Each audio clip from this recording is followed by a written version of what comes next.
Supreme court ने आज अपने ही फैसले में संशोधन किया है। तो कुछ संशोधन से जो दिल्ली एनसीआर की सोसाइटीज़ में जो रहने वाले जो लोग हैं वो क्या सोचते हैं और उस फैसले को किस तरह से देखते हैं। हमारे साथ वो रेजिडेंट्स हैं जो कि कहीं ना कहीं जो स्ट्रे डॉग्स जो आ जाते हैं सोसाइटी में, बाहर से अंदर आते हैं, इसकी वजह से लोग परेशान थे। तो अब जो फैसला सुप्रीम कोर्ट का जो आज आया है, क्योंकि देश भर की नज़रें आज के फैसले पर थी, एक एक पॉइंट लोग सुन रहे थे, देख रहे थे कि आखिर क्या देगा सुप्रीम कोर्ट फैसला। तो जो लोग हैं वो क्या कहते हैं रेजिडेंट से जानेंगे। तो आज जो फैसला आया उसे आप किस तरह से देखते हैं? मैं एक विशेष पॉइंट पे, पहले तो फीडिंग पॉइंट्स रेजिडेंशियल एरिया से काफ़ी दूर होना चाहिए। दूसरा, अगर आक्रामकता का आधार अगर काटना होगा तो शायद समाज के बड़े हिस्से को शारीरिक और मानसिक प्रताड़ना से गुजरना होगा, जो कि शायद सभी का एक मूल अधिकार है अपनी सुरक्षा को सुनिश्चित करना। वो शायद मैं माननीय न्यायालय से ये अनुरोध करूँगा इस पर पुनर्विचार किया जाए। आप क्या कहेंगे? विथ ऑल ड्यू रिस्पेक्ट, मैं सिर्फ इतना ही रिक्वेस्ट करूँगा सुप्रीम कोर्ट से कि हम इतने सालों के इवोल्यूशन के बाद जानवर से इंसान बने हैं, तो एटलीस्ट हम इंसानों की सेफ्टी प्रायोरिटी होनी चाहिए जानवरों से ऊपर।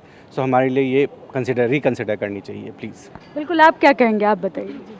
जी, हम तो ये कहना चाहेंगे बेसिकली उनके लिए, डॉग्स के लिए शेल्टर बनाने चाहिए, क्योंकि वहाँ पे अच्छा उन्हें वो फीडिंग भी मिलेगी और जो हम सब हैं वो भी सेफ़ रहेंगे और वहाँ पे उन्हें कोई प्रॉब्लम भी नहीं होगी और हमें भी कोई प्रॉब्लम नहीं होगी। बेसिकली मैं ये कहना चाहूँगा। ये कह रहे शेल्टर बनाना चाहिए, आप क्या कहेंगे? हाँ जी, ज़रूर शटर बनाना चाहिए, क्योंकि उनको ना खाने को मिलेगा, अच्छा सा देखभाल भी होगी उनकी और हम भी सेफ़ रहेंगे, वो भी सेफ़ रहेंगे। अच्छा, उनकी देखभाल भी होगी वहाँ पर। आप क्या कहेंगे?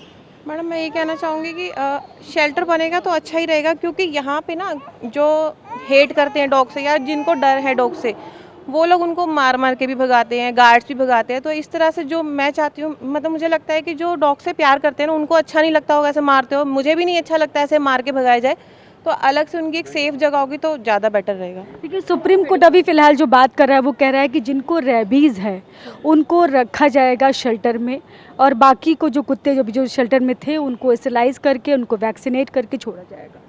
अगर वैक्सीनेट करके छोड़ा जाएगा, इन केस अगर वो उनको पूरा पहले चेक करेंगे कि ये एग्रेसिव तो नहीं है, तो ऐसा कोई प्रॉब्लम नहीं है।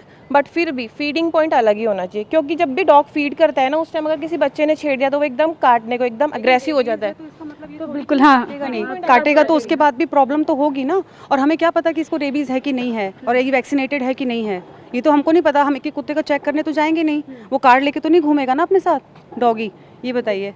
बिल्कुल ये कह रही है शेल्टर बनाना चाहिए और हमें किसी डॉग लवर से हमें कोई प्रॉब्लम नहीं है, हमारे बच्चे सेफ रहें और हम सेफ रहें। और हमें अभी फ़िलहाल जो आप लोग फीडिंग पॉइंट की जिसकी बार बार बात हो रही थी, कम से कम उस पर एक सुप्रीम कोर्ट ने एक बड़ा फैसला दिया है कि फीडिंग पॉइंट जहाँ तय किए जाएँ वहीं पर फीड किया जाएगा। उसमें तो सुप्रीम कोर्ट के खिलाफ तो हम नहीं जा सकते हैं, लेकिन हमें अपने बच्चों को सेव करना है, उसके लिए भी उनको सोचना चाहिए।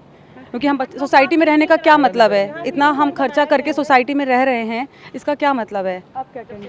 हम कहेंगे कि फीडिंग पॉइंट तो बेसिकली अभी के तुरंत ही ऑर्डर के बाद ही बहुत दूर बना देना चाहिए, तुरंत इस पर एक्शन होना चाहिए। लेकिन सुप्रीम कोर्ट के भी एक ऑर्डर पे हम लोग सुप्रीम कोर्ट को विचार करना चाहिए कि कोई भी कुत्ता, कोई भी आवारा कुत्ता कभी भी हिंसक हो सकता है, चाहे उसको रेबीज़ हो या ना हो। तो हम इसको आइडेंटिफाई नहीं कर पाएंगे कि ये वैक्सीनेटेड है या नहीं है। तो ये बहुत बड़ा एक सिक्योरिटी कंसर्न्स है हम ह्यूमन बींग्स के लिए। आप क्या कहेंगे? ग्रेटर नोएडा में बहुत सारी सोसाइटीज़ हैं और यहाँ पे हर सोसाइटीज़ में बहुत सारे आवारा कुत्ते रहते हैं। तो अभी ये मेंटेनेंस टीम की जिम्मेदारी है कि सुप्रीम कोर्ट की सारी गाइडलाइंस को फॉलो करे और जो सुप्रीम कोर्ट ने जो गाइडलाइंस दी हैं डॉग लवर्स के लिए कि फीडिंग पॉइंट हमेशा बाहर होने चाहिए और वो कहीं भी किसी भी मेंटेनेंस के काम में बाधा ना बने, वरना उन पर जुर्माना होगा। तो ये सारी जितनी भी गाइडलाइंस हैं वो मेंटेनेंस टीम प्रॉपर करे, वरना इस पे कानूनी कार्रवाई भी हो सकती है। फिलहाल इसमें थोड़ा संशोधन किया गया है। हाँ, अभी इसमें संशोधन किया गया है।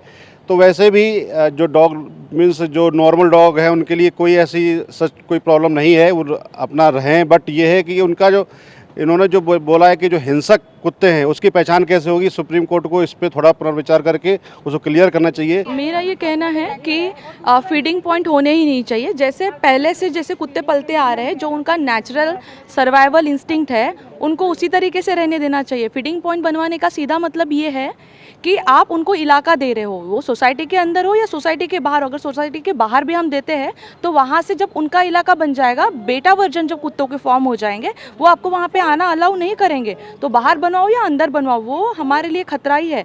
बेटर है उनको जिस तरीके से वो अब तक जीते आए हैं। प्रॉब्लम क्यों स्टार्ट हुई? क्योंकि हमने फीडिंग पॉइंट्स बनवाए, इसीलिए स्टार्ट हुई है। तो फीडिंग पॉइंट्स ना बनवाए, नेचुरल इंस्टिंक्ट जो उनका कुत्तों का लिविंग का जो सर्वाइवल इंस्टिंक्ट है उनको उसी ऊपर देने जाए। और जो भी रेबीज़ वाले कुत्ते या जो भी खतरनाक जो भी कुत्ते हैं उनको समझ के जान के शेल्टर होम में भेजा जाए और जिनको उनको टैग लगाया जाए ताकि हमें पता रहे कि वो कुत्ते अभी वापस नहीं आए हैं, हम उनका लोकेशन भी ट्रैक कर सकें।